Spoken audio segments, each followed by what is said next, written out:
نبی پاک صلی اللہ علیہ وسلم پہاڑ پہ بیٹھ کے پڑھتے تھے رات کو، تو وہاں نا ابو سفیان بھی آ گئے سنتے سنتے، کیونکہ انہوں نے پابندی لگائی ہوئی تھی کہ کوئی بھی بندہ وہاں نہ جائے، سوشل بائیکاٹ معاذ اللہ کیا ہوا تھا، کوئی نہ ادھر جائے، تو سنتے سنتے ابو سفیان آ گئے۔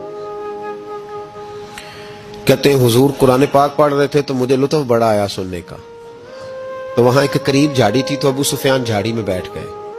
ساری رات نبی پاک نے قرآن پاک پڑھا اور ساری رات انہوں نے سنا۔ ہمیں اتنا ذائقہ بات سن کے بھی تو آنا چاہیے نا۔ کہتے ہیں اب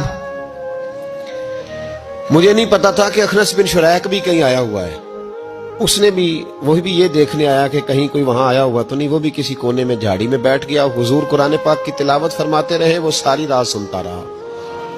ادھر سے کہیں ابو جال بھی آ گیا، پتھر دل تھا، پر میرے مصطفیٰ قرآن پڑھتے تھے تو کان اس کے بھی کھڑے ہو جایا کرتے، ساری رات تلاوت سنتے رہے، تینوں پکے کافر جھاڑیوں میں بیٹھ کر تلاوت سنتے رہے۔ صبح جب جانے لگے تو ملاقات ہو گئی، تو کدھر آیا تھا؟ اس نے کہا پہلے تو بتا تو کدھر آیا تھا؟ میں تو آیا تھا دیکھوں کوئی آیا تو نہیں، میں تو کدھر؟ اس نے کہا میں بھی یہی دیکھنے آیا تھا کہ یہاں کوئی آتا جاتا تو نہیں۔ ابو جال زیادہ شاطر تھا، کہنے لگا خبردار کل کوئی نہ آئے، آج تو آ گئے کل نہ ہونا۔ اللہ اکبر۔ لیکن جہاں دل لگا ہوتا ہے نا وہاں دل کھینچا چلا جاتا ہے، دل جہاں لگ جاتا ہے نا وہاں دل کھینچا چلا جاتا ہے۔ یہ دل کا بھی اپنا ایک معاملہ ہے نا۔ اب لگ گیا تھا قرآن پاک کی تلاوت سے۔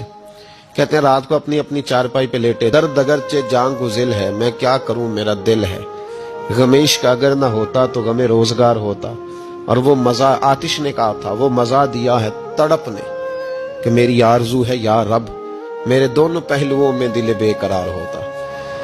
کہتے ہیں کہ اگلی شام پھر آئی، وہی کیفیت، وہی انداز، وہی شوق، چارپائی پہ لیٹے پر کانوں میں وہ آواز رس گھولے، لیٹا نہ گیا، اٹھے پہنچے، لیکن آج جگہ بدل کے بیٹھ گئے تینوں۔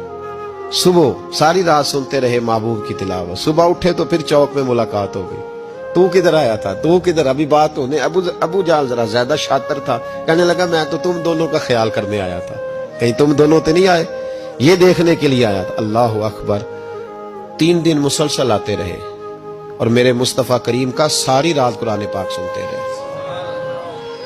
اب اخنس بن شریک کہتے ہیں کہ میں پورا قریب آ گیا، میرا دل کہتا تھا کہ یہ سچے ہیں۔ کہتے ہیں میں نے تیسرے دن مشورہ کیا، میں نے کہا یار پتہ تجھے بھی ہے مجھے بھی ہے کہ نہیں آنا، پر ان کی آواز ایسی ہے، وہاں لذت ایسی ہے، نہیں نہ رہا گیا تجھ سے بھی۔ مان کیوں نہیں جاتا کہ ساری باتیں اپنی جگہ پر ان کی بات کانوں سے ہو کے دل میں اترتی چلی جاتی ہے، مانتا کیوں نہیں؟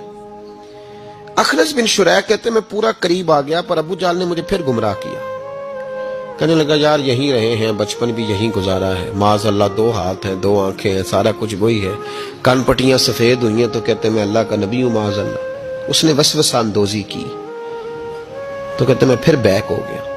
آپ کیوں نہیں اس شخص کو جانتے جو وسوسہ اندوزی کرتا ہے؟ آپ اس جگہ کیسے چلے گئے جہاں وسوسہ اندوزی ہوتی ہے؟